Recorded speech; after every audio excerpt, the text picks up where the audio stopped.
Hello, friends. Yay! It's Happy New Year. We've made it. January 3rd, 2024. Can you believe it? We've made it. I'm so excited. I'm so happy you're here. We have lots of people here already. That's awesome. I hope that you guys are rocking in the new year. And if you're not, just sometimes it takes time. It takes time. I totally get that. So while we are all joining our first national gathering virtually for 2024, why don't you guys drop in the chat where you're from? Sometimes we get a bunch of new people. Sometimes we get a bunch of people returning. And I hope tonight that we have a mix of both, because that's my favorite. When we have people that can kind of help guide and people who've never been, who can share all of the things. So it's also fun because we're all from everywhere. I'm here in Oklahoma. Our presenter is not far from me in Missouri. And then I have lots of other people that are nowhere near me. Nowhere. Pennsylvania, Idaho. We're all over. All over. All right, let's see who we got. We've got Oklahoma, Pennsylvania, Missouri. Yes. Tennessee, Idaho, all kinds of places. Maine, my goodness, that's so far. Kansas. I know you guys can read the chat, but for me, it's really fun to see where you all are at. So that's why I do it. It's fun for me. What is everyone doing with the new year? Anything fun? Do you have big plans? I have some poll questions, so I can't ask all of them quite yet because we're giving everyone kind of a second to get in here. But do you all have big plans for this year? Are you getting into things? I assume you're here. Ooh, Shannon's building a barn. Way to go, Shannon. I have lots of big plans. My husband may not agree with all of the big plans, but that's usually how it goes. So we'll just have to wait and see who wins. We'll see. We'll see. We're changing our homeschool structure and curriculum and life in general this month, which I should have done over December, but I didn't. So we're rocking and rolling in that world. For those of you that don't know, one, I should probably say who I am because my name on here is just National Ladies Homestead Gathering. My name is Julie Bowen. I am the media face you will see every first Wednesday of the month when we do our virtual gatherings. So these are so much fun for me because I get to see people from all across the US come here and learn something. And that's really what we're about, sharing knowledge. So this is so much fun for me. So much fun for me. Now, ooh, let's see what else we're doing. Ooh, raised garden bed. I want to do that. I'm just not, I'm not there yet. Organizing. Huh. I so need to get better at that. Not there yet. Not there yet. Yay. So many people have such fun plans. I love that. For those of you that have never been on one of our national gatherings, one, welcome. I'm Julie Bowen. Number two, this is a webinar format. So I look like I'm talking to myself on my screen. That's all I see is my little hair bobbing back and forth and being blurred out because it's too tall for my screen. And I see pictures of our other panelists, and that's it. So for tonight, if you have questions for our presenter, one, I really hope you do. And two, make sure you use that question and answer function. It's a Q&A function on there. The chat moves pretty fast. So it's hard for me to keep up, especially if I'm helping our presenter. And my magical link provider tonight is the amazing Miranda. But it's hard for her to keep up with the chat as well. So if you have any questions for Cheryl, go ahead and use that question and answer function, and we will get to it at the end of the presentation. So that's really all it is. At the end, you can ask questions. You can put questions in there during the presentation. My brain doesn't hold on to questions long enough to wait. So put them wherever you need to in that Q&A, and we will get them all answered for you, because I think tonight is going to be lots of fun. I personally love Cheryl. She is a woman of many talents. So I'm very excited she's here with us tonight, even though my personal success with goats was not successful, but that's okay because I still love them. They're super fun. Cheryl and I talked about this. People jump into goats not realizing they are simple, but you have to be prepared. Not prepared, just like a cute baby. not prepared. Whoopsie daisy. But he was super fun for the time that I had him, and I still get to see him. So yay. Okay, I am going to put up my poll questions for tonight, and we'll see what kind of answers we get. The poll, you click on them, you answer them. I've done 3 questions tonight, and I don't know how that's going to work. I just wanted to try something new. New year, new skill, new things to try. So let's see how it goes. I want to see. It does. It gives 3 questions. So I have 3 questions for you. 2 of them are based on tonight. And the other one I made just because. Why not? Why not? So we're getting some answers in. Very fun. I am going to share the answers with you, so don't worry. We have 60 people in here, a little over.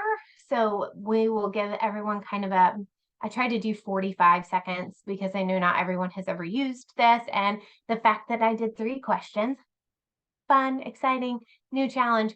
I don't know. Who knows? I just like to throw things out there and see how they go. That's probably a blessing and a curse of my personality. So while we're here, where am I on my time? There we go. Okay, I'm going to go ahead. There we go. We're going to share the results. It ended it for me. Magic. Let's see how it goes. Woo! Okay, so 64% of you do not have goats. 81 will say a different dairy animal. I have a different dairy animal as well. And then no on the New Year's resolutions. It's a very interesting philosophy, the New Year's resolutions. There seems to be like a whole background of whether you do them or don't do them or what they mean to you or all those things. So I just had to ask because I think it's so fun. It's so fun. Amy said, thank you for being so cheerful. You're welcome, Amy. This is so much fun for me. Okay, so one thing I want to share before I bring the amazing Cindy Ball on to talk about why we're here and who we are, is that all of our virtual gatherings can be found on our YouTube channel. So if you have never been here or you've always been here and I've forgotten to mention it, as it happens, we have a YouTube channel. It has all of our virtual gatherings on there. So 2020 till now, you can go find some really fun information. We've had great presenters throughout the years, and they are so much fun. So if you have a topic you're looking for, or we had a ton of suggestions for this year to talk about chickens, we have a chicken one on there. We had a bunch of requests to talk about herbals. We have more than one herbal on our YouTube channel. So make sure you check out our YouTube channel because it has a lot of sweet, sweet goodness on there. So, Cindy, why do we have so much sweet, sweet goodness on our YouTube channel? Who are we? What do we do? Why are we here? I will tell you why. Because of you. That's why we have so much goodness on our YouTube channel. Julie does oversee our YouTube channel. And if you've got stuff on there or you see what's on there, you can thank Julie for having it up there. So the reason that we have the National Virtual Gathering is to fulfill our purpose and our mission statement. Our purpose is to empower women through homesteading. And then how do we do that? We share knowledge, we build community, and we grow friendship. And so this is just one part of a lot of things that the National Ladies Homestead Gathering does in order to fulfill our mission statement and our purpose statement. So thank you all very, very much for being here tonight. One of our favorite aspects of our National Virtual Gathering is our Atta Girls. And I thought I would take this first National Virtual Gathering and explain what it is for those of you that are new here, or those of you that are like, I hear this every time I get on here, but I have no idea where this is or what I'm supposed to be doing with that. So Atta Girls started at the very, very beginning of the National Ladies Homestead Gathering. And this was before it was even official. So 2011. And I just felt like it was so important that we cheer one another on, because let's face it, there are grungy, hard things that we do as women on our homesteads that we think nobody sees anything that I do. I live right next door to my daughter, and she has 5 children. She just had her newest one in November, and I was here for that, which was fantastic. But I go over there and I watch all these toddlers and young kids. They're 6 and under. And 4 of them are, and then she has an 8-year-old. And I look all that and I think, I remember those thankless days you're wiping noses, you're wiping butts, you're feeding. It feels like 24/7, picking up after them. And nobody turns around and goes, gosh, you're the best ever. Thank you so much for doing all this work for us. That just never happens.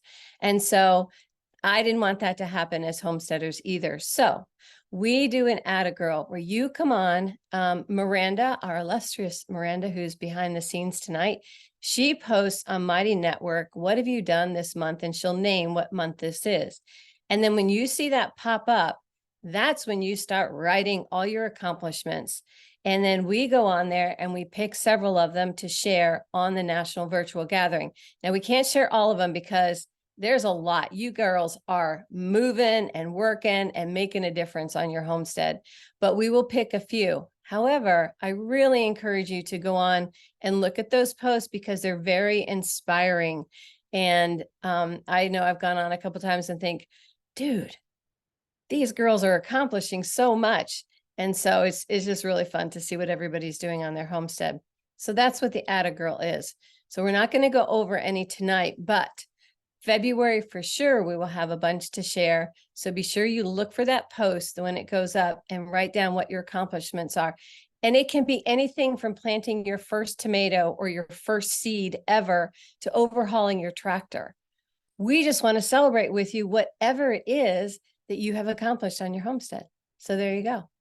And we have another accomplishment that Julie is going to tell us about because it's super close to home for her.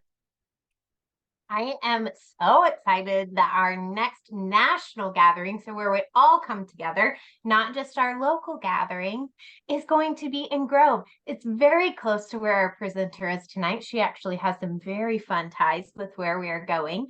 So we're going to Harbor Village, which is amazing if you have never been there because you may not be from Oklahoma. It is so much fun. It is a great place to be. That is going to be May 17th through the 18th with an optional workshop that you really have to do because who is leading it is one of my best people in my community. I love her to death. So come on the 16th for the optional workshop. You'll have to be there. I just, it's going to be so much fun. So much fun. Okay. Focus. But it's not just that. We're going to have amazing presenters. I know one of them, I'm going to try not to give too many details, but if you check out our YouTube channel, there's one about naturopathic animal care with Dr. Eli Camp, and she is going to be one of our presenters. And she has so many topics that I'm not even sure what she'll talk about because she's a woman of many talents, but she will be there. So one, you get to meet me.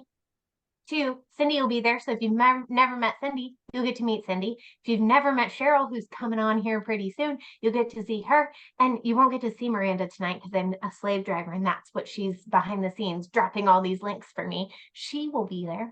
It's going to be so much fun.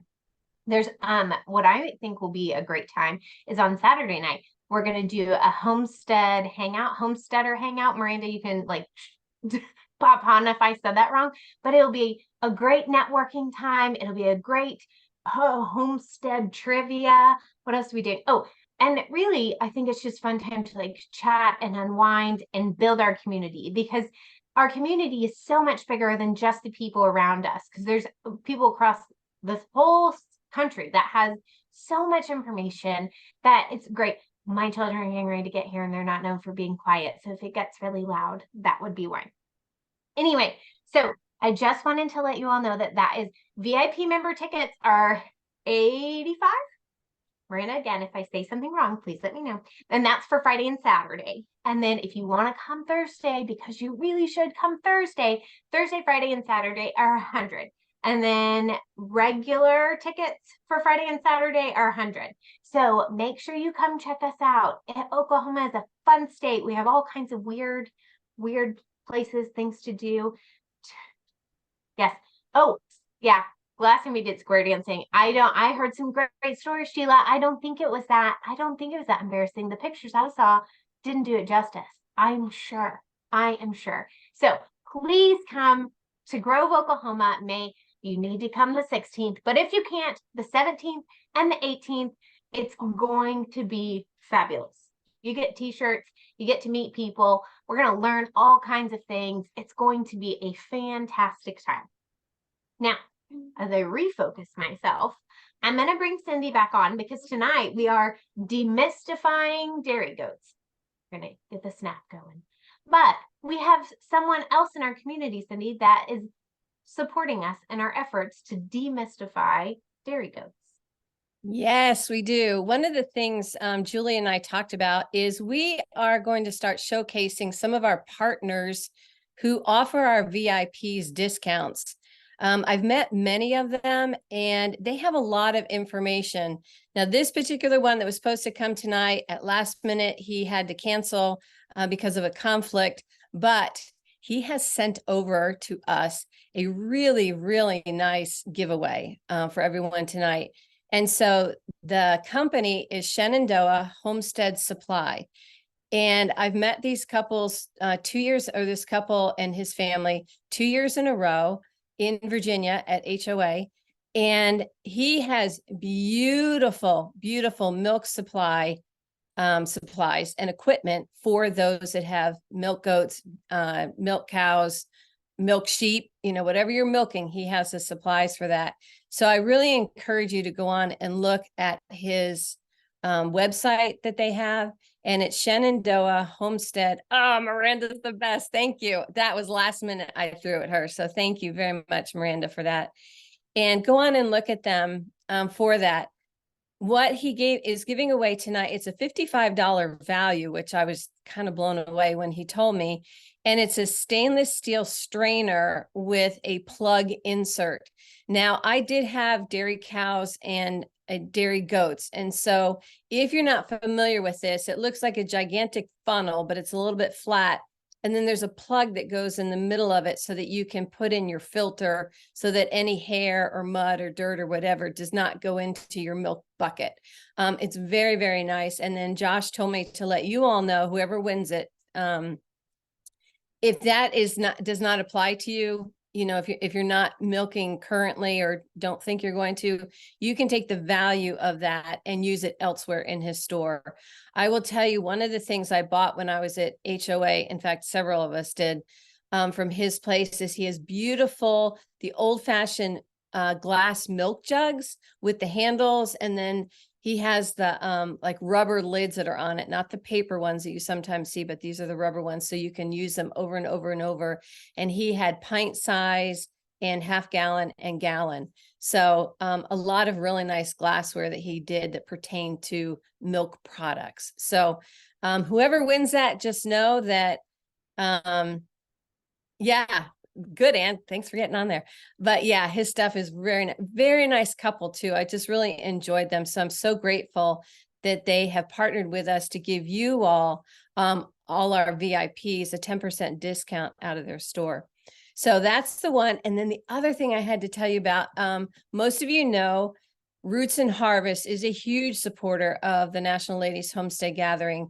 And they have just, my gosh, they've been so generous to us in what they give to us. In fact, they're one of our sponsors for the Oklahoma event.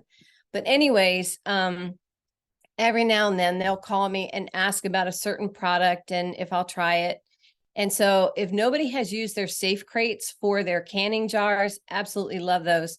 And I went back to them after because they had them for quart size and pint size. And I said, I sold my milk. And these women would come with crates or they try and put them in bags and, things would fall out the bottom or whatever. And I said, are you making any safe crates for a half gallon jar? Because that's how most of my people came, was they came with a half gallon jar and I would fill it and then they would take it home. Well, you know what they did? They listened and they did it. So here are if you know what this is, sorry, I've got that blur on. But anyways, these are the safe crates. They fit a half gallon jar in and the lid fits on top and it has an interlocking piece so it locks down. Phenomenal. So if you go on these won't be available until March. And I said, well, that's perfect because most people are calving in January, February, March. And then they'll start, having milk available. So if you go on to Roots and Harvest, and Miranda, fast on her feet again, put up in the chat the link for them. If you look up safe crates, you'll see the 2 sizes they have currently, but in March they will have the half-gallon. So if you are a person who has a micro dairy, or you're selling your goat's milk or whatever, for people, check this out. And if you get an affiliate link with them, you actually get a kickback if your people who are buying these safe crates for half-gallon jars purchase them under your code, then you will get a kickback from them. So it's a win-win for you and for your customers who are buying milk. So anyways, I just want to let you know that they did listen to us, and they have created these half-gallon safe crates.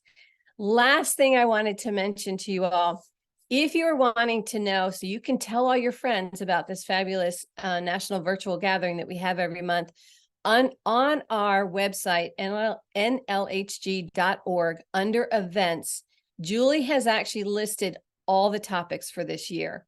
So if you want to see ahead and make sure that you don't miss it, or even mark your calendars if you're on vacation and say, be sure to look on the YouTube channel to see what this one is.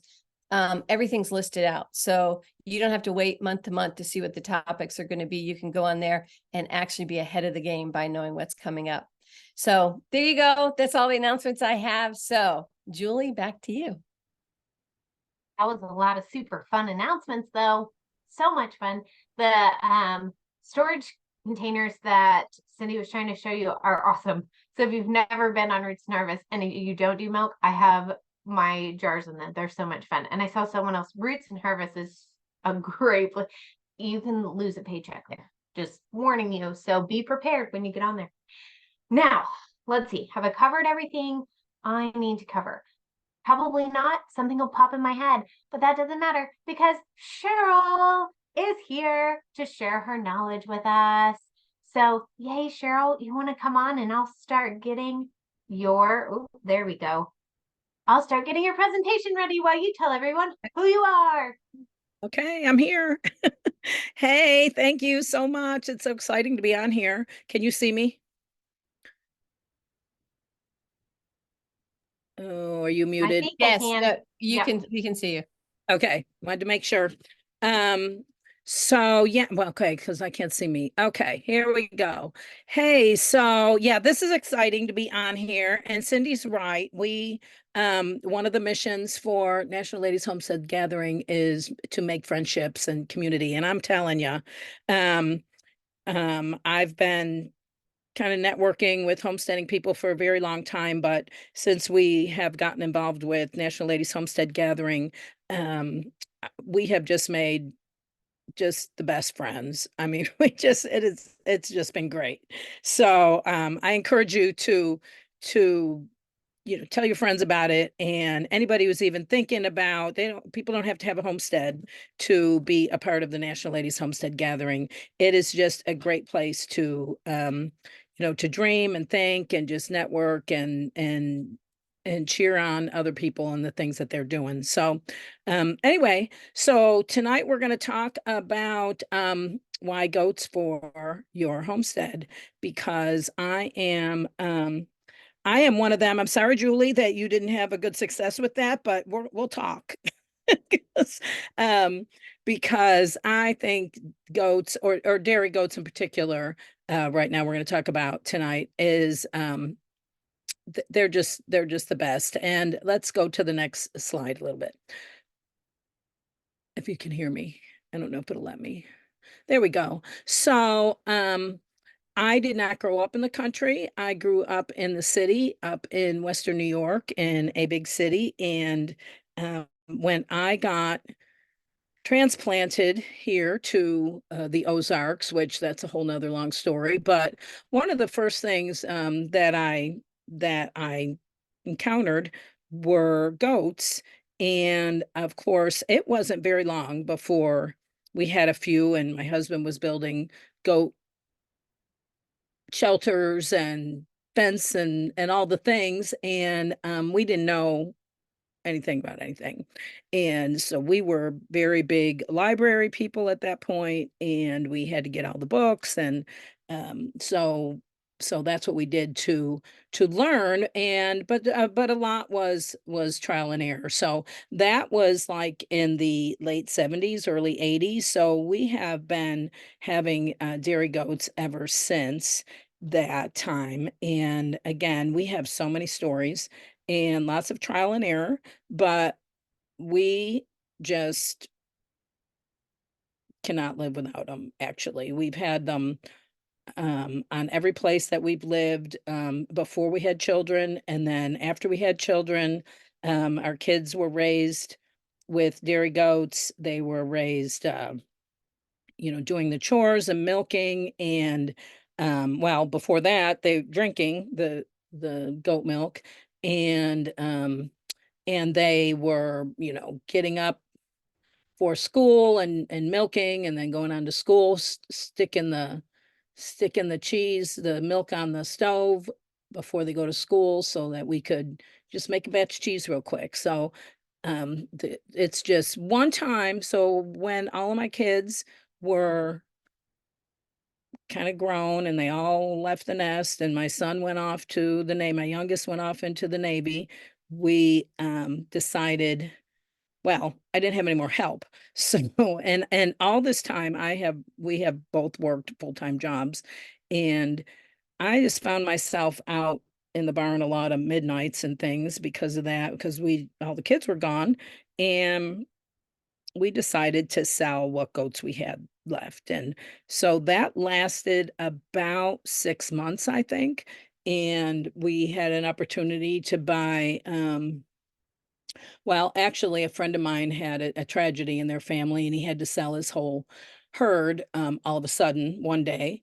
And he called me, and next thing you know, I had a whole herd of goats again, and they were absolutely wonderful. So I tried once, lasted about 6 months, and that's about all I could do. So we still have goats, and let's go to the next slide.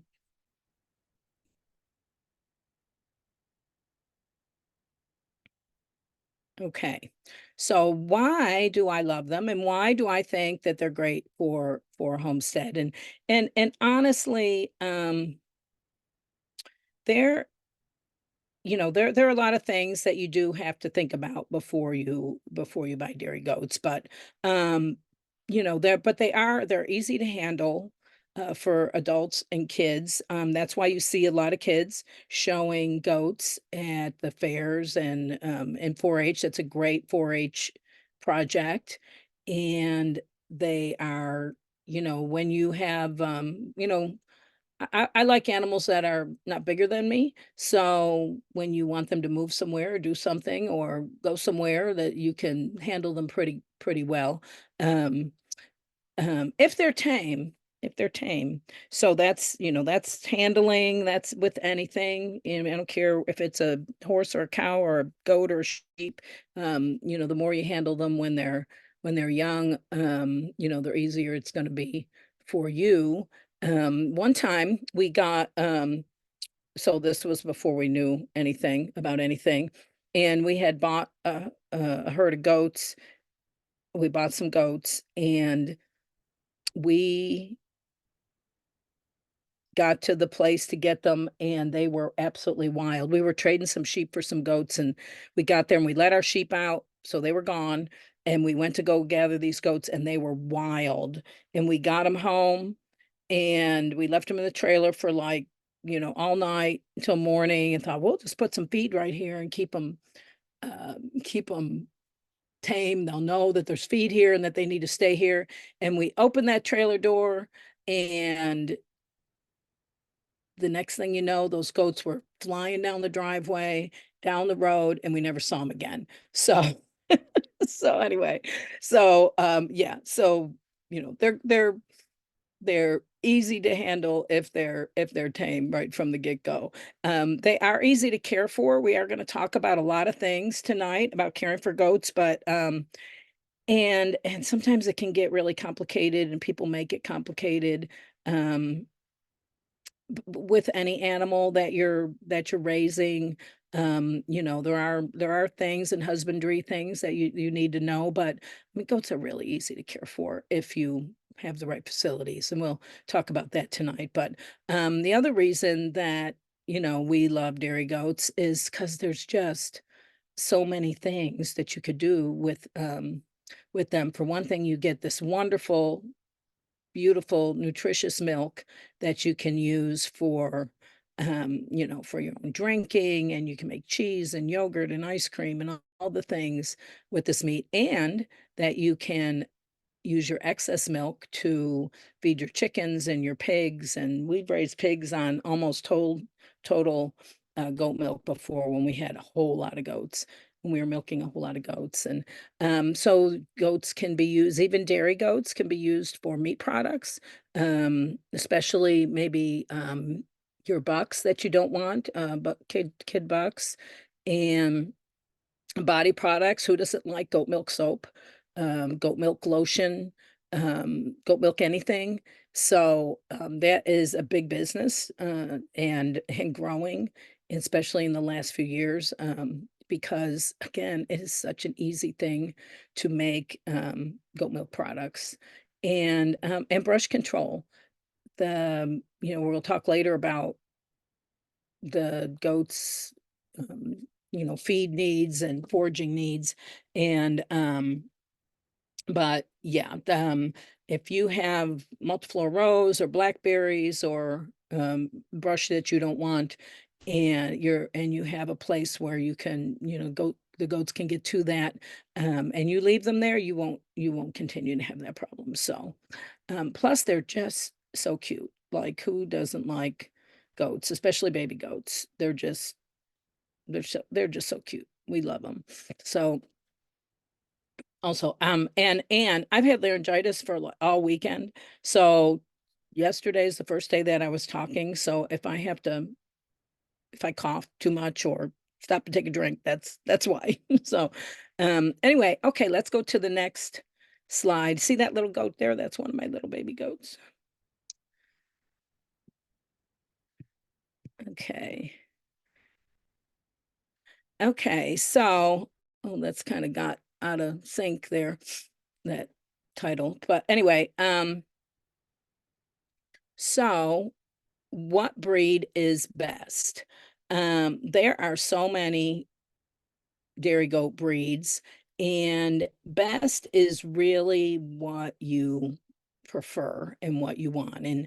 And you know, I can't say what is the best for you, only you can know that. But we'll talk a little bit about the different breeds, and kind of a little bit of the characteristics, if you don't know about some of them, and we'll not stay too long on that. But so I put Nubians first because that's what we raise, and that's what we've always had. I've had a few other different breeds, but mostly we've always had Nubian goats. And when I say they're so darn cute, that's part of the appeal of the Nubians. Always those long floppy ears that you see, especially with the kids. They're just irresistible.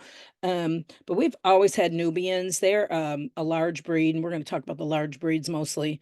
They're a large breed. You know, they get about 135 pounds. And the Nubians are huge producers. Like, they'll give you like a gallon of milk a day, they say. I have had Nubians that have given me more than a gallon a day, but they're, you know, they have got like a 5% butter fat, so it's pretty fatty, pretty good butter fat in the milk. And it's really sweet and rich, so we love the Nubian milk.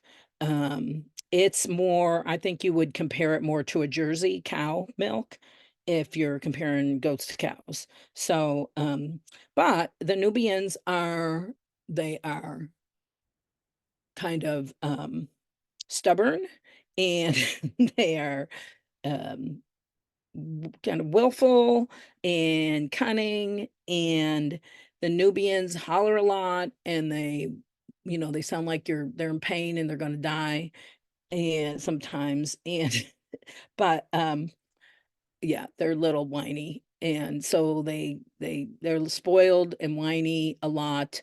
That never I never minded that at all, except for we've had some that were a little more whiny than others, but I've never really minded that. But some people do. Some people like, let goat shut up, or whatever.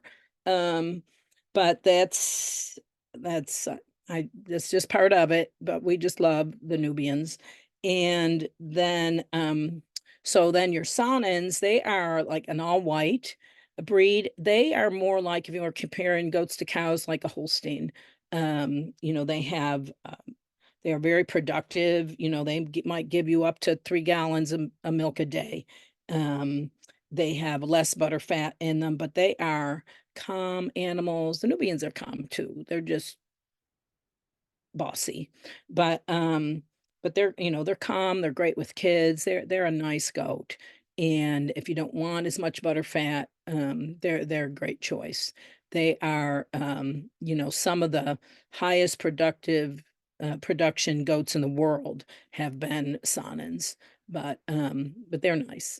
They're all nice, but and Alpines are the next one, and they're an old breed, an old Swiss breed, and you know they give you you know 1 to 2 gallons of milk a day, about 3.5% butter fat usually, but that's a good amount of production and for one goat, and they're gentle. They're a nice goat.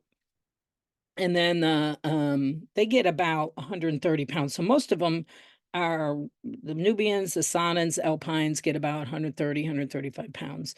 And this is does. Your bucks will be quite a bit more actually. So, but we're just going to talk about dairy goats right now. So the La Manchas are the next one. And if you've ever seen these, so you either love them or they creep you out with their little gopher ears that they have. Um, but and they're a little bit smaller and they are not as productive. They were bred actually or developed in the United States, the only goat here of the dairy goats. But they have a little higher butter fat, maybe little over 4% butter fat, but they are the sweetest. They are the sweetest goats that you'll ever know, is these La Manchas, if you can handle looking at them and their little ears. So they're great. But they are very gentle and they are just calm. They're a great choice for for 4-H kids, especially you know, smaller kids in 4-H, because they're just so cooperative and they're just so calm. And then okay, so the next slide is Toggenburgs. They're even a little bit smaller, maybe 120 pounds on the does, the females. And they'll give you, but they produce good, maybe a gallon and a half to 2 gallons a day, average. They have a butter fat of about 3.7. So, you know, this is part of why I'm saying this is, you know, because some of that decision is butter fat, really, and how sweet and how rich you prefer your milk. The Toggenburgs are nice. They're kind of playful. They're a good gentle breed.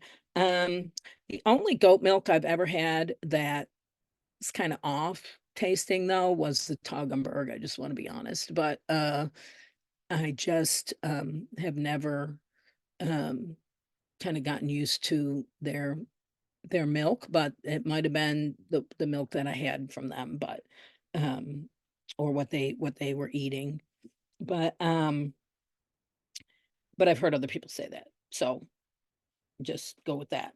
The Oberlhase, they are a little smaller too, kind of like the Toggenburgs, maybe 120 pounds. So they're a really good choice for if you have children around too. They don't give very much. They're not as productive. They give maybe half a gallon to a gallon of milk a day, but you know, for some people that's all you need, because sometimes there's nothing like, you know, sometimes it's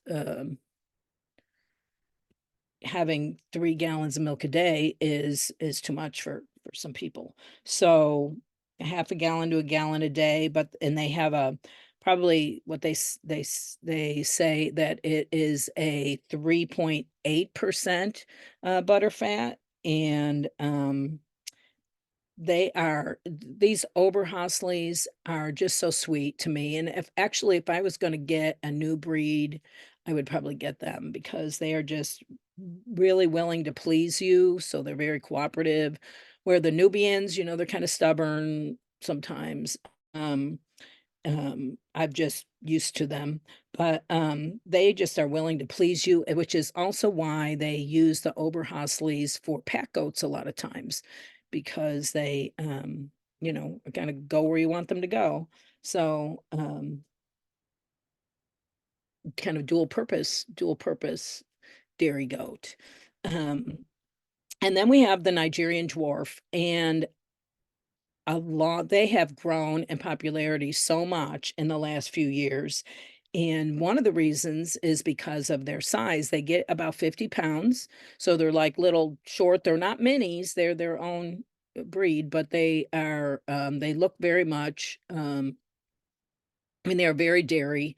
They they win in a lot of shows because they have really nice, correct um um, confirmation, but so they'll only give you maybe a half a gallon a day, which is another reason that a lot of homesteaders are drawn to them, because maybe you just need a half a gallon of milk a day, and you don't want to deal with, 1 or 2 or 3 gallons of milk a day. And but their butter fat is like 6 to 10%. So it is really high. That's like a Jersey 3 times. So, and they are playful, they're cute, and they're playful, and they're great around kids. And so a lot of people have chosen, excuse me, the Nigerian dwarf, because of that. But you kind of have to do things a little different when you have those smaller breeds, because they're little, they need a little bit different equipment, because um, you can't jump up on the milk stand sometimes as easily as the bigger breeds. But I know a lot of people that have them. I have never owned Nigis, they call them, but they have a great temperament. They're just a great choice for kids if you like the smaller breeds. I prefer the large breeds, but these have become very popular. So anyway, so really it's up to you, kind of look at the breeds, and again, we'll talk more about, getting your goat, but and their personalities, but you really want to um just let it be your preference. Should I be looking at this Q&A thing? Um okay, yes, we're going to talk about that. Oh, we have a chapter in Western New York. Where are you from? I'm from Buffalo. Okay. Um, so, okay, and I'm gonna look at these chat things too. So maybe, should I? Cheryl, did you want me to? I thought we were going to answer them at the end. So if you want me to interrupt Okay. you when a question comes in, I am happy to do so. Just let me know Um, what you'd prefer. yeah, um, no, I'll just do them at the end probably. I might check them out periodically, but we'll see. So, yeah, we'll probably just do all the questions at the end, because I'll probably cover a lot of your questions already anyway before you get to them. So that's probably a good idea. Okay, so you want to go to the next slide? And I'll take a drink of my tea. Okay, so this is the thing that I wish I could go with so many people, that I wish I could have went with them when they went to go buy their goat, because they get something and I go, oh, and you just try to be nice. But there's a few things before you get goats, and I know there's people that probably have horror stories to tell, but really need to familiarize yourself with what a good goat should look like. Take somebody with you, or do your homework. Really do your homework. Go to some um you know, judging sites or the American Dairy Goat Association sites and things that show you what a good dairy goat should look like. Um, one thing is that, you want to make sure that they just look healthy, don't go to the sale barn and get your good goat, and we'll talk about that. But make sure they look good, make sure they look healthy and not skinny, even though dairy animals are more uh, can be more thin than meat goats. But make sure their eyes are bright, their coat is shiny, that and the younger goats that aren't milking, it's a little harder to tell, what their capacity is going to be, for milking. But if you do buy a goat and milk, make sure that their udder is well attached, especially in the back, that it's high and well attached, between their legs and not saggy and hanging down. That is, and look that up, do your homework, look that up, what that's supposed to look like. And I should have thrown a picture in here. I might do that after and add that to that, because I should have done that. I've got some great udder attachments here, in the front and the back. But you don't want a goat who's got an udder that's sagging down, because that will just cause problems later on. And then buy from a reputable breeder, not the sale barn.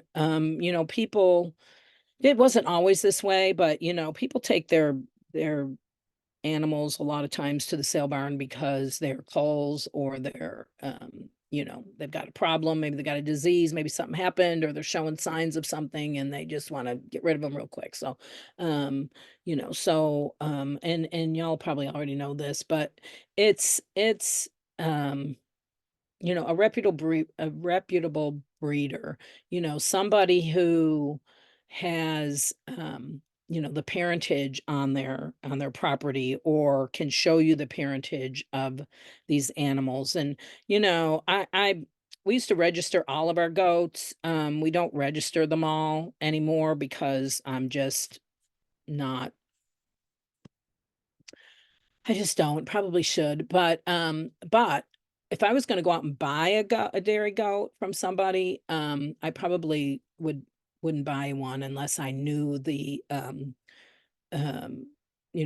the background on the goat. And that's how you do that with registries. So, find a breeder that can show you the parentage on it, maybe some milking records of the parentage of the goat, especially if it's a kid. And just the records, and maybe pictures would be great. If they're, most homesteaders aren't buying goats to show and things like that either. But you still want your animal to have good quality conformation and healthy, and have all of the characteristics that it needs to have to be um, let's have longevity, and just to be healthy, and to be able to, because you have to remember, goats are, they're either pregnant or lactating, milking, their whole life. That's hard on an animal. So you want them to be healthy and have all of the characteristics that they need to be able to handle that through long years. So and then the other thing is, you can't have just one. Dairy goats are social animals, and they want to be with other animals. If you get just one, they're going to be one. It's going to be you that they want to be with. So that's where goats get a bad rap sometimes, because they end up on your porch. And even though you had fences or gates or whatever, they end up on your porch or your car or whatever, because they want to be with you, because they didn't have any friends. And they are social animals, and they will just be lonesome and cry and not be happy if you just have one. So always buy two, or if you have just one right now, go find another one. So give your goats a friend.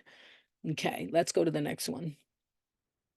Plus, you know, having more goats, it's like getting more chickens, you know? So our thing didn't, my slide didn't carry over good when it got saved, so we're kind of goofy here. But anyway, so some things to prepare before you get your goats, things to think about first too, is, you know, do you have the land?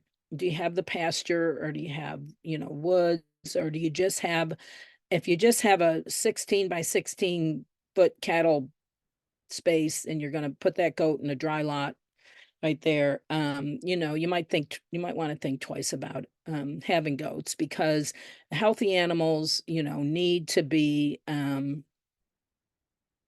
especially ruminants, they need, you know, they need pasture, they need, you know, woods or lands, and goats especially, you know, they're going to need browse, hope, ideally, and just, you know, analyze, you know, what you have, and you know, do you have the space for the animal? Because you know, I know you can go somewhere. That's how we ended up with sheep one time, because I went somewhere and went, oh my gosh, these sheep are so cute, I have to have them. And then here I came home with them, and we weren't really prepared for them. So you know, make sure you have, you know, the land that you need, and at least you have pasture and place to put them, so you're not tethering them or just putting them in a, you know, a small little barnyard that they can't get around. And fencing. And there's probably questions on here about fencing. And most of the things that I hear about why people had goats and now they don't have them anymore was because of fencing, because the goats got out of wherever they were supposed to be. And you know, honestly, and so people say, well, I don't like goats because, you know, they get out of the fence or whatever. And honestly, you know, I always want to say that's not the goat's fault. You know, need to make sure that you have, you know, the proper fencing for your animals before you get them. And that's goat, sheep, cow, horse, whatever. Um, because they're just like deer, you know, if you they can hop over a pretty high fence. However, I'm going to go back to say that we have raised, you know, most of our goats are you know, from kids. You know, we don't bring in a whole lot of goats that we bought elsewhere, and our goats don't know that they can jump over the fence.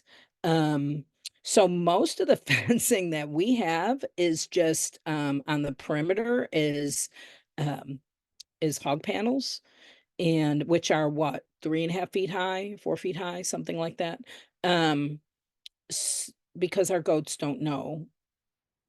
No, we're not including bucks because that's a different story. But our does and kids, they don't know that they can jump over the fence. Um, and because you know, we give them because we're not closing them into a small space. I imagine if we had them in this little small space and we just had these 4 foot panels, they would be, and nothing to eat, and the browse and the grass was greener on the other side, because it actually was, they would be out of there. But you know, you give them adequate space, and they normally won't have a need to go on the other side. But that's not always typical. You know, we have a well, I'll go back to that later. But yeah, so fencing, you know, your perimeter fence, if you live on a highway, and of course we don't live, we live on dirt road way out. So if our goats did get out of our 40-acre property, they would just be across the road on another 40 acres. So you know, that's never been a problem for us. But if you live on a highway or a road or somewhere you have neighbors, things like that, then you know, you're going to want a perimeter fence, and we'll talk about the other fencing later. But you know, you're going to want a perimeter fence that's probably woven wire is my preference, or some kind of wire. Barbed wire is not going to do it. And you know, you want it high enough where they're not going to be able to just scale it. And then shelter, you know, dairy goats are more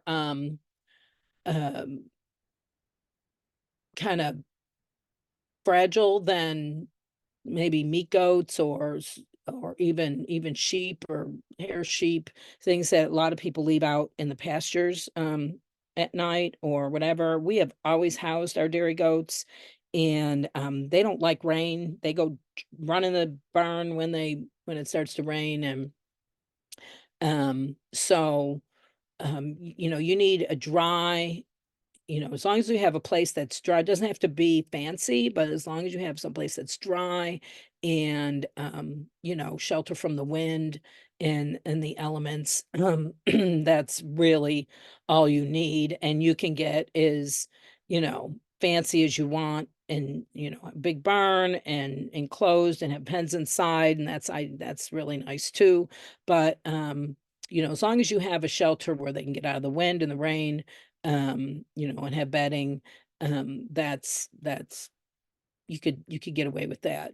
And then the other thing is, and we talked about the perimeter fence, but I am just a big believer that you can't have goats if you don't have a livestock guardian dog. Especially if you live out where you have predators, coyotes, and or wild feral dogs are actually more of a problem sometimes around here than the coyotes are. We have a livestock guardian dog she is half Pyrenees and half Australian Shepherd. So she has the herding instinct in her for the Australian Shepherd, and then she has the guardian protector at night thing going on with the Pyrenees. And actually, and I go back to talking about fencing and goats that kind of know their area, and know what they're allowed to do and what they're not allowed to do, is we have a 16-foot gate in between our pasture and our front yard. And we have not closed that gate in 10 years because our goats don't even try to get into our front yard. And we have blueberries and roses right outside the gate. So in our yard. So because our dog won't let them. And now they know it. And so when they have babies, then they teach their babies, no, you can't go that far. You can't go all the way up to that gate. And if they even try, the dog's right on it. So I am just blessed with that. That is probably not everybody's story. But I'm telling you, I don't know what we're gonna do when we know we're gonna get a puppy so she can at least train another dog about how that works, because it is such a blessing, because we just have to say, Bella, go get the goats in. And she herds them up and puts them in. And if they get too close to the fence, I mean, she's awesome. So a good livestock guardian dog. We could talk all day about livestock guardian dogs too. So that could be a whole nother session and a whole nother topic. Julie, Cindy. So anyway, okay, go to the next slide.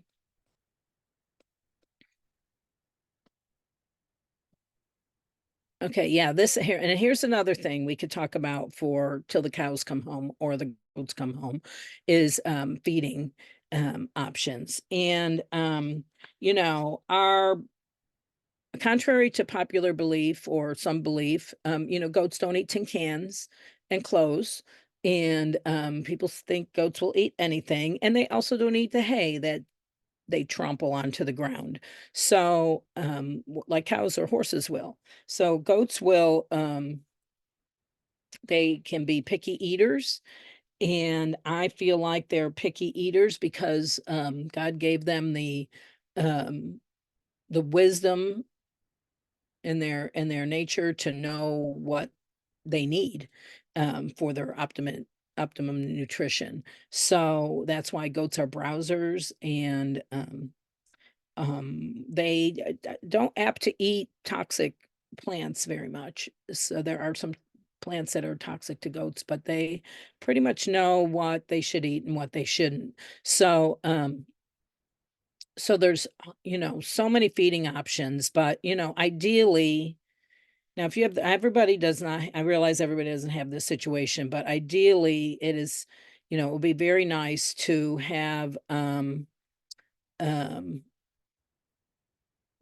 situation where you can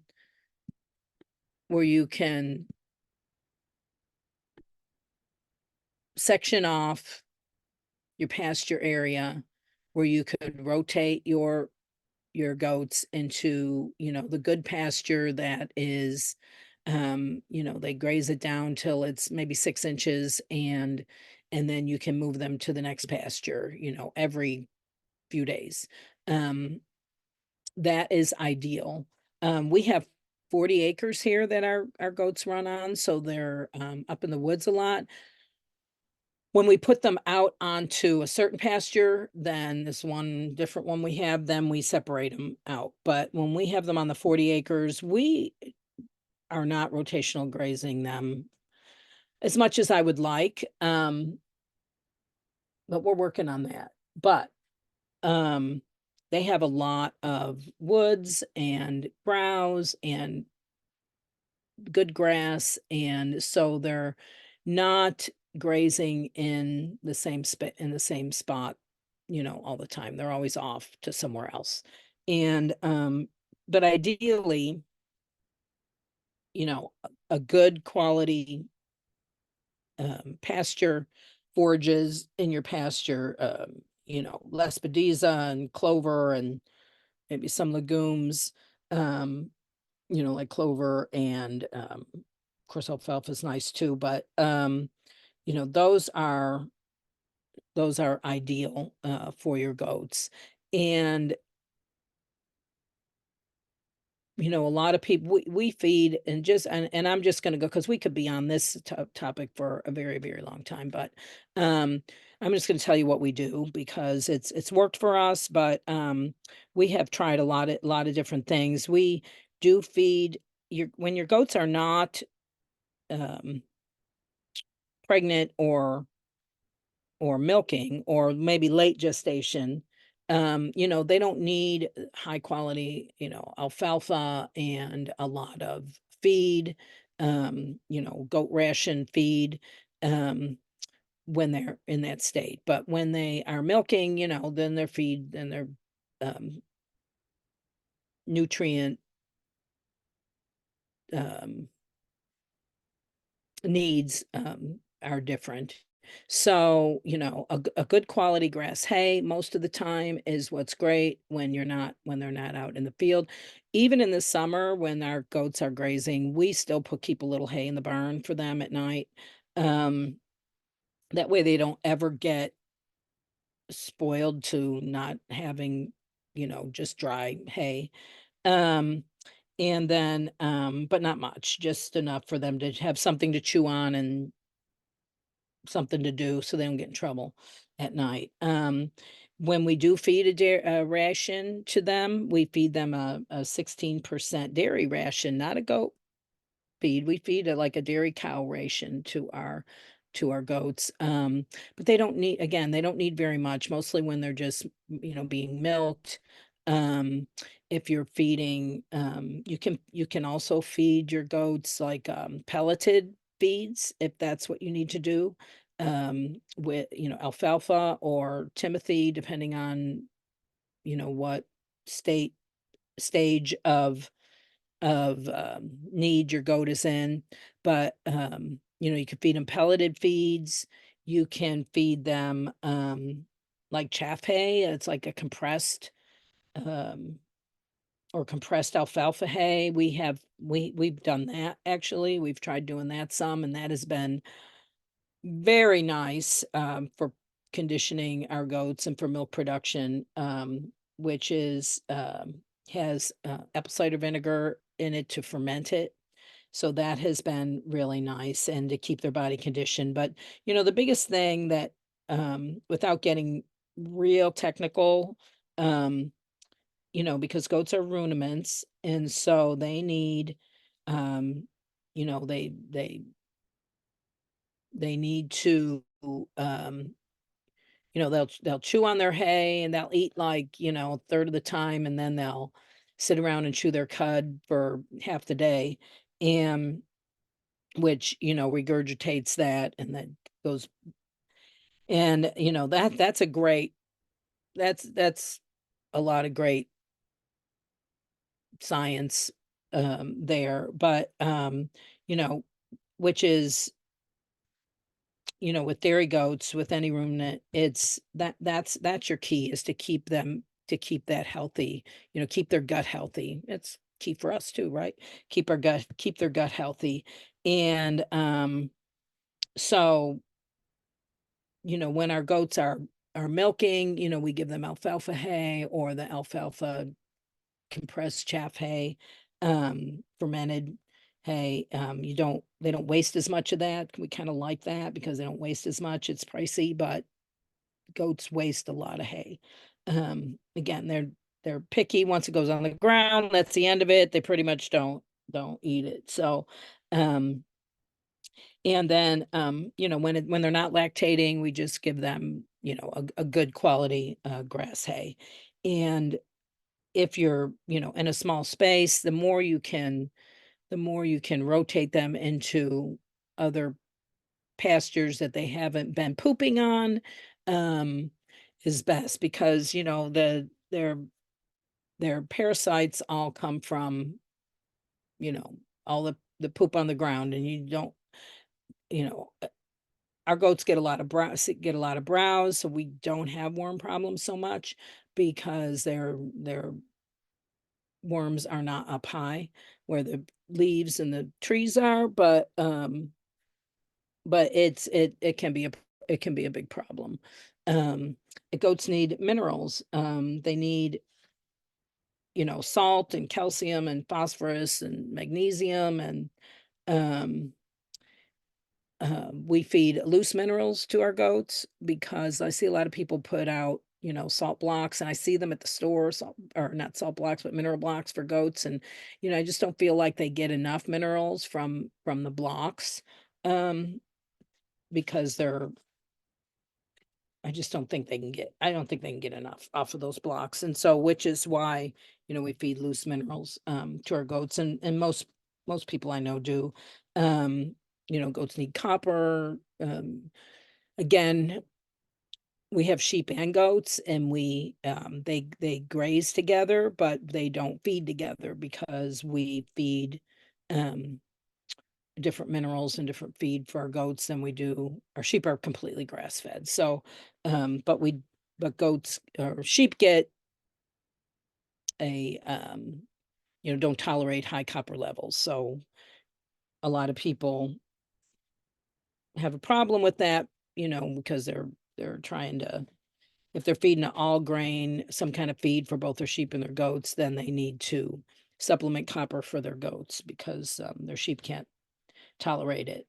But some of the things that, you need to make sure that you're caring for is, hoof trimming, make sure their hooves get trimmed on a regular basis because, they're carrying babies or they're milking, and they just, it's like walking on a hangnail or a stone bruise. You want them to be able to have strong feet. And then worming. And again, we rarely worm our goats, and that's a whole nother topic, but we rarely worm our goats.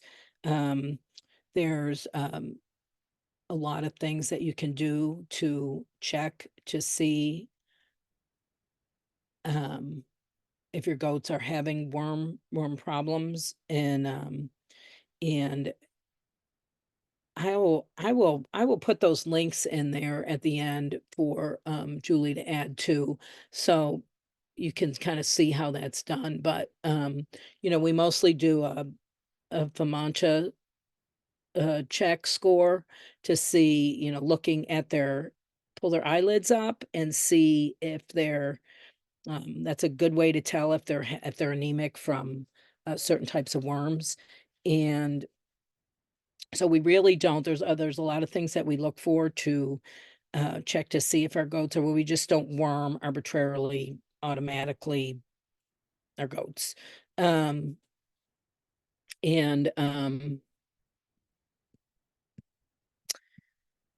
unless if you're having worm problems, then yes, like I said, that's a whole topic in and of itself. You could go to school for a year to learn about parasites and worms in goats, sheep and goats. But we just don't worm arbitrarily. We always check, and fecal tests. Your vet can do that for you. And it's also a great, you guys are homeschooling, or you have adventurous children. That's a great thing to do, is to get a microscope and do fecal tests from those little goat berries that you get. So um the boys love it. It's great. So um and hopefully we'll answer some more of this in the Q&A. You want to go to the next slide? Because then we'll go to questions and we can get more specific. Do you need a buck? If you only have a couple goats, probably not, because you're going to use that buck, at one point in the season, and then he's going to be by himself, or maybe hopefully with a buddy, for the rest of the year. So, however, your buck is a very, very important part of your herd. So, just, honestly, if you just want milk, that's great. You need a buck. Everybody knows you need a buck. You don't have babies, so you can get milk. But your buck is an integral part of your herd, because your buck will determine the offspring, the quality of the offspring that you're going to have. And if you're just going to sell them all, I guess that's fine. But if you're going to keep it and grow your herd, then you want to make sure that you have a buck that's, again, that it's prodigy and its pedigree, and how has performed, or its parentage has performed. You're gonna know that most goats, most of them are seasonal breeders. Not always, but mostly in the fall, or once it starts cooling down in late summer, your goats will start coming into heat, and that's mostly the breeding season for goats. I like to breed a little later so that my goats aren't born in February, but guess what? I have goats being born in February this year. So 1st of February, it'll probably get really cold, and 15 below or something, and that's when we'll be having kids. But I normally don't plan that. You'll also have to, most goats, a lot of them have twins. A lot of your Nubians will have 3 and 4 kids sometimes, and they're super cute. And you're going to have to decide if you're going to leave them on the doe, on the mom, or you're going to bottle feed them. What if there's 3 or 4? What are you going to do with those? If you have bucks, are you going to keep them for meat? Are you going to castrate them and grow them up for meat, or wethers, or pets? Or are you going to if you have does, are you going to keep them in your herd? What are you going to do there? Honestly, and when your goats are kidding, most of the time, 95% of the time, they don't need your help. They'll just, sometimes you'll go out there and you have little kids, baby goats. But in the cold weather, you have to pay more attention. And we have a baby monitor out there, actually, so that we can hear if something's going on, because you don't want frozen kids. But there's when they're born, you just pretty much have to make sure that they're nursing. Pretty much they'll just leave them alone for a few, and before you know it, they know what to do. And most of the time they don't need your help. They mostly just need little supervision, and just kind of make sure everything's going okay. Sometimes it doesn't. And that's when you call a friend, and make sure you have a mentor. I'm a mentor to a lot of people through the years. And what do I do? This is going on. And most of the time that mentoring happens during kidding season, when they're kidding, or they're in labor, or right after they kid, when maybe the mom has refused, one of the kids, or you have a sickly one, or whatever. So you really yeah, and I should have mentioned that earlier too, is to, you know, do your homework, but have a mentor, have somebody you can call a friend for. And we've got this great community here too. So, and um, a lot of people in the poll have goats, so we could figure out who that is and call a friend. Um, anyway, and then you need to decide, are you going to just let the kids be on the moms 24/7, or are you going to take them off and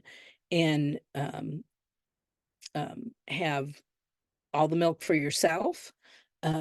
Now we have done both. We were at a time where we would actually take all the babies off when they were born and um, put them in a separate pen and milk the does and then feed it back to them in a bottle. So we had all bottle raised babies. Um, Anymore, we uh, share the milk mostly. And so we will put the babies up at night and the kids up at night. And then in the morning, we will milk, almost milk it all the way out, save a little bit for the kids, let the kids in, and then they can be on the mom all day long. And then we put them back up then that night again. So just milking once a day these days. You can do that. And then if you have somewhere you have to be, you have to go, well, you just don't put the kids up at night. And so that makes it very flexible for, because, it's a big commitment to have a milking animal. Because if you don't have kids on them, you cannot go away and not milk them. You have to milk them. Um, so, um, so that does help, at least until they're weaned. Um, and then you need to decide, do you have the hands, that you can milk? Are your hands capable, or arthritis, or do you have, problems? But learning to milk is a little bit of a process at first. Are you going to milk by hand? Are you going to buy some equipment? And the Shenandoah dairy supply that Cindy was talking about earlier, they have some very nice equipment. Are you going to get like a goat milking machine, or if you have a whole bunch of them, I would suggest that. If you just have a couple goats, I would suggest milking them, because that is just so much pleasure to me. There's always been so much pleasure to be in the barn at 5 or 6 o'clock in the morning or whatever, just you and the goat, just milking into that pail. It's good therapy. So, and then what are you going to do with all that milk? You're going to drink it all, you're going to sell it, you're going to make, in some states you can, in Missouri here, we can pretty much do what we want with our milk almost. And are you going to process it and make cheese? Like I said earlier, we used to just, when we had a lot of goats, the kids were going to school, we would come in and put that big gallons of milk on the stove. And while we're getting ready before we went to school, we would just get the cheese made. Or we would throw it in there and heat it up and make yogurt and let it sit. And by the time we got home from school, we'd have yogurt. So there's a lot of things you can do when just because you're working or going to school, or you're busy, or you have lots of kids at home, doesn't mean that you can't kind of get a routine and do some great things with all that milk. And if you don't have time for any of it, feed it to the pigs, and then you have and you save huge on your feed bill. And then okay, and so again, just you could have your buck kids for meat, or you could sell them for income. There's a lot of people, there's a big demand for meat goats, even dairy meat goats, in the spring, especially, around Easter and some of the other holidays. So, okay, next slide, where we at? Okay, yes, again, so here's all your milk products. You've got all this milk, and you've got goat milk cheese is so easy to make. And I'll add some recipes on here too for later, and that you can pull up. But again, so easy to just make basic goat milk cheese or chev. Goat milk cheese is yummy. Back to milking, your milking process, as long as you are keeping everything clean and sanitary and doing your milking process correctly. If you've had bad tasting goat milk, it's probably wasn't the goat's fault. It was probably the farmer's fault, whoever was processing it or how they were handling it, either, during or after milking. So, don't give the goats a bad rap over that. It's probably handling. And goat milk ice cream is the bomb. Again, goat milk soap and body products is absolutely wonderful. And feeding your excess milk to your chickens and your pigs saves you money. It is just a win-win having goats. So next slide. Okay, there's some of my links that I put on here. Here's one from Deborah Neiman. I think she's awesome. She wrote Raising Goats Naturally. She's got a great podcast, and she's got just some great tutorials and courses and workshops. And I'm hoping to see more of her maybe here soon. And then the old standby, I think it's the 5th edition now is out. There may be even a newer edition of the Stories Guide to Raising Dairy Goats. That is a great basic book to have. And I'm all about books. I do a lot of things online, but I like to have those books to reference back to when I need them. They're just I have a few. Okay, and we will include those. I've got a couple others that I thought about. I thought I might add on here too. Yeah, and so then there's some information about the nutrition facts of goat milk compared to cow's milk on here too that you can look at later on the screen, but I just wanted to include that in there. Okay, let's do questions. Okay, so I just click on this. If you want to click on it and look at them, you can, or I can read them to you, whatever's easiest for you, babe. Okay, I can see. Okay, so let's stop. Go up here. What testing do you get done on them prior to using the milk? And where do you get that testing done since you're so close to me? Am I close to you? Oh yeah. So, so there are, again, a whole nother topic, but there are some things that you might want to test goats for. If you are buying goats or you're buying a goat from a herd, if you're buying from a reputable herd, a breeder, then you should probably ask or have them provide that they've done. There's like CAE testings at least, and Yonis. There's certain tests that you can do for goats, and if you've got a reputable breeder that is actually breeding and selling goats, that's their an income, or they're showing, they're probably going to have those tests for you. And that would be the only thing I would concern about. And it's not because of necessarily the milk consumption, it's more of the health of the goat. But you could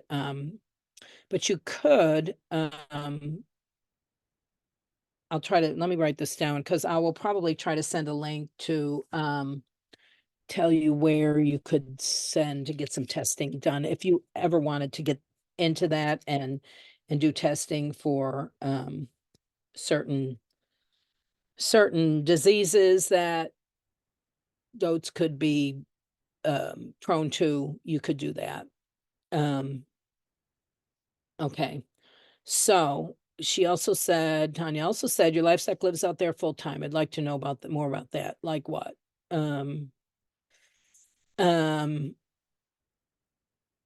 Well, we bring all of our goats into the barn at night. So, they're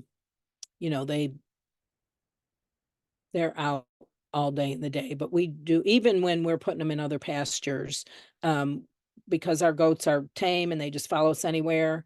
And I don't care if we've had 3 goats or 40. We've always had a situation where they would just follow us. So again, that is, just part of raising them up. And usually when you get one, you get a couple going, they'll all come, or if they think you have feed or whatever. And yeah, so we feed a dairy cow feed instead. Just I've just always done that. It's specifically a dairy ration. And which is why we do that. I mean, it is for dairy animals. So let me go. Let's see. Okay.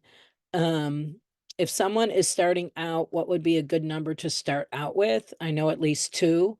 Yeah, two is good, but three, if you are just starting out and you have not ever had goats before, I would recommend getting kids goats, just so you can understand their personality, they can become attached to you, you can handle them a lot, because you're going to want to handle them a lot everywhere on their undersides and their udder, and touch them and feel them, so that when they're ready to be milked, they're not going to be jumpy.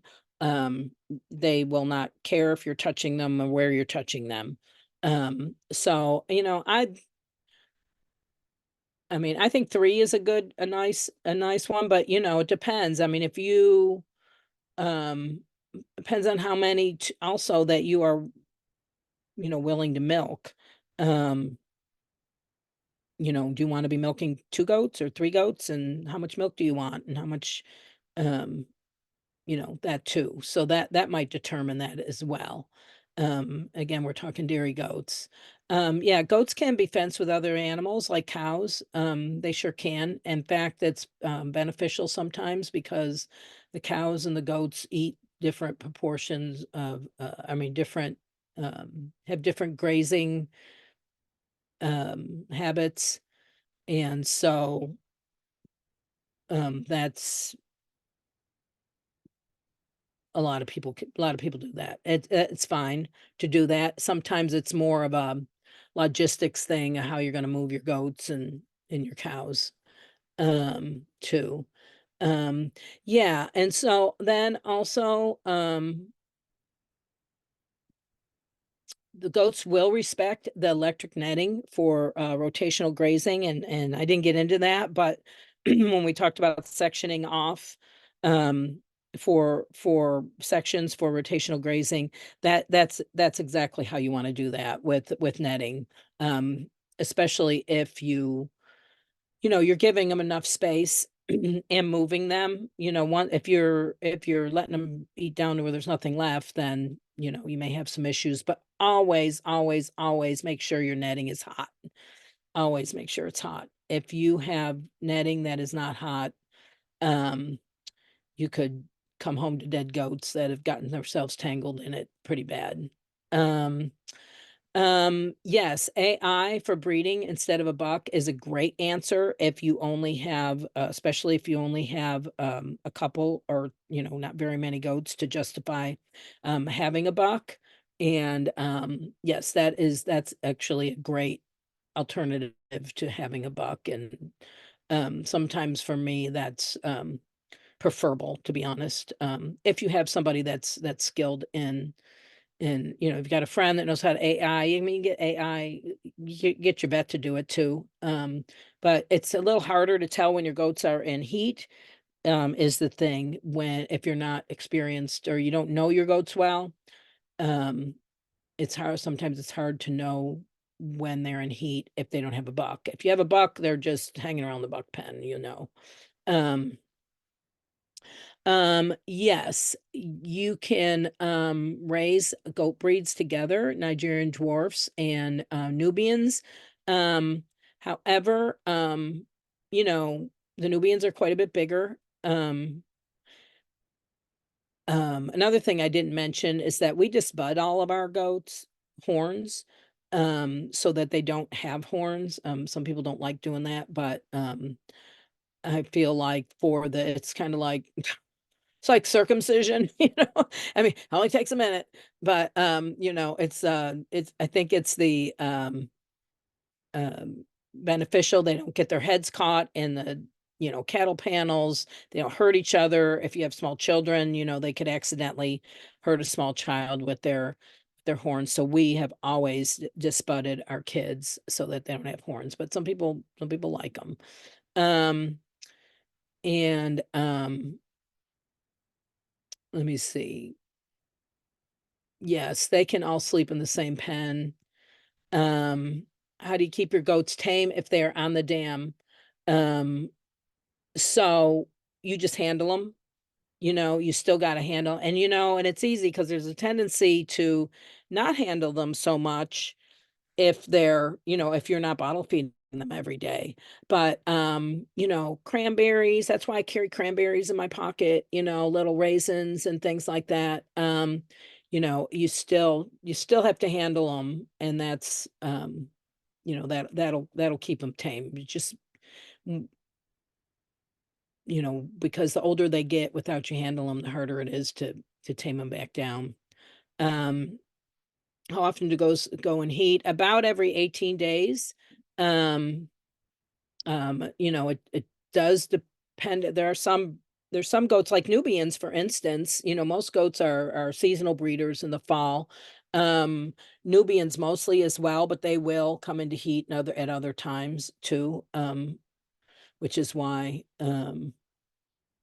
I've had kids in November and December because they got bred in May or June. How old is too young? So we don't like to breed our goats. When they need to be at least 8 months old. Sometimes, depending on when they're born, I'll even wait till the next year and let them be a yearling or a year and a half before we breed them. Depends on what I've got going on, but but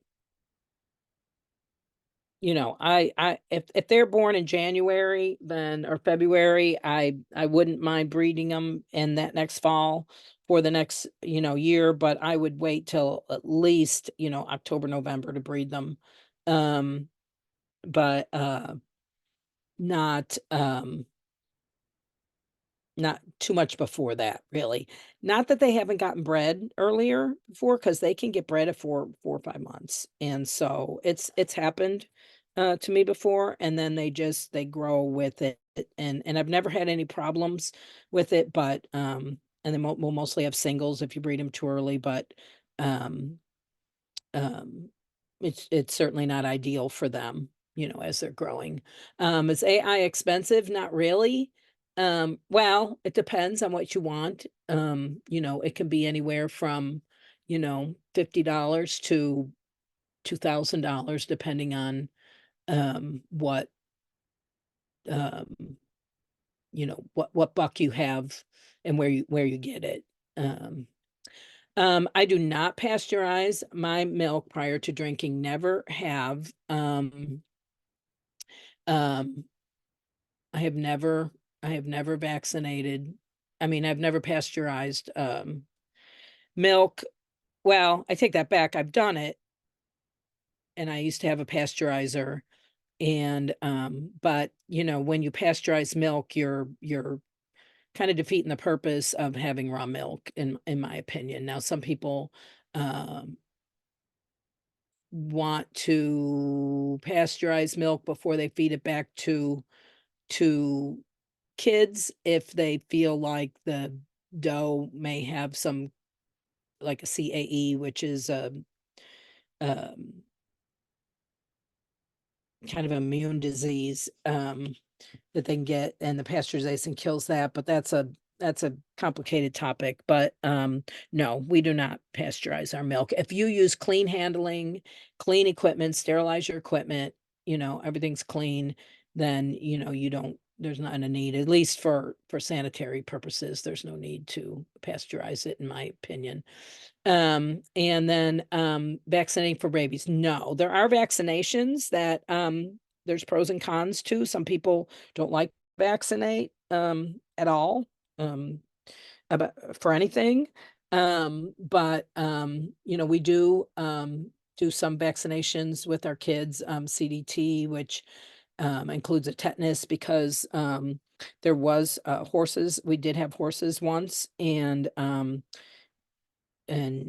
tetanus can stay in the soil for many, many, many years, 20 years or more even. And so, if you have a goat that ever got some kind of wound or something, could get tetanus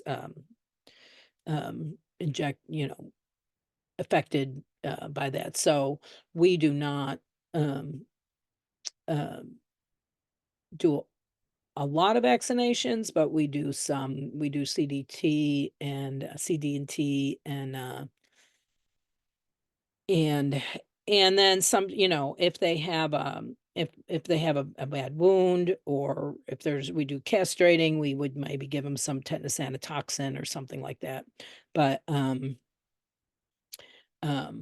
that's pretty much the only vaccinations that we give. And goats don't have a tendency to get rabies at all, and there's not really a rabies vaccine that is been approved or been effective for goats. So no, we don't vaccinate for rabies. So okay, I think we got most of them. Anything else? That was awesome, Cheryl. Thank you. That's a lot. I hope Yes, I hey, like lose too sometimes many it's people over it, but but there's so much, no you big yeah, deal. No big yeah, there's a deal. lot. And again, you know, I love to mentor people. So if people, want to get goats and need some, and I'm gonna try to find some links to put on here. But if people want to get goats in your area, I know a lot of people, and or I could, steer you to some people. Or if you have a question and go, what do you think about this? I love talking goats. I'll talk about goats with anybody anytime of day. So Oh, perfect. Well, so I'll if make sure you're in our private online community so they can find you. And then I've got all of your information so they'll be able to get in touch with you. I'm going to do the giveaway really quick. um So let's see what we got here. Dun, ta, da. Spin, wheel, spin. I'm going to make sure I write this down. Oh, Elizabeth, you were so close. Jane, congratulations. Yay. Okay. Awesome.